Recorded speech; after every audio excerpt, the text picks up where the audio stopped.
Ikaw ba sa lugar mo, bumalik ang mga adik? Ang sabi niya, opo, ang dami na namang zombie sa lugar namin. Tayong lahat, saksi sa tapang at galing ng pamamalakad at pamumuno ni Pangulong Duterte. Noong panahon niya, yung mga delikadong lugar, tumahimik dahil sa liderato ni Dugong Duterte. Dati pag umuwi ka, nag-aalangan ka dahil baka may mangyaring krimen na wala nung panahon ni Pangulong Duterte. Ang mga takot nung panahon yun, tayo ba, taong bayan, takot pa tayo ng panahon yun? Hindi! Sino mga takot? Adik! Mga adik at pusher. Sino ang mga takot?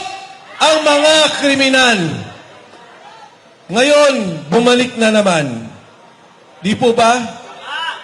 Pag ako nakikipag-usap sa mga waiter, security guard, namamasada, anong sinasabi nila? Dati ho, tahimik na sa amin. Noong panahon ni Duterte, na wala pong inuman sa kalye, hindi po kami nangangamba umuwi ng madaling araw. Pero ngayon, sir, sabi nila, bumalik na naman.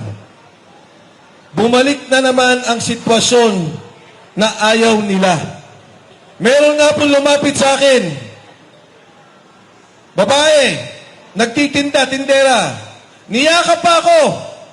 Ang sabi, sir, ituloy mo lang yung ginagawa mo. Suportado ka namin.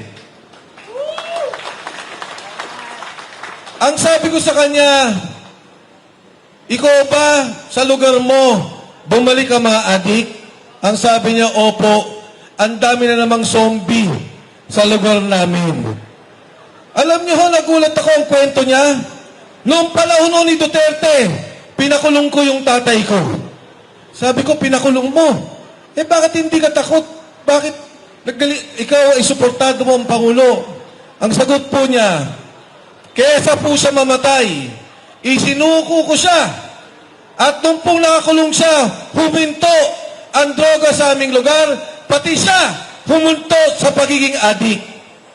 Sabi ko, nakalawas na ba ang tatay mo? Opo. Ano na? Kamusta na siya? Ngayon no, lumala na naman. Bumalik sa droga at ang dami na naman sa lugar namin, puro adik. Ito, magugulat kayo sa aming pong kumpanya. Noong panahon ni Duterte, nag-testing sa droga. Wala. Nagpositibo. Meron isa, dalawa nagpositibo, natanggal sa pwesto. Dahil yun ang usapan.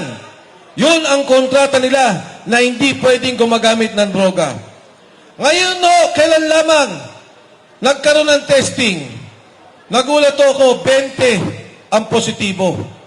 Sa aming kumpanya. Pero dito kayo magugulat.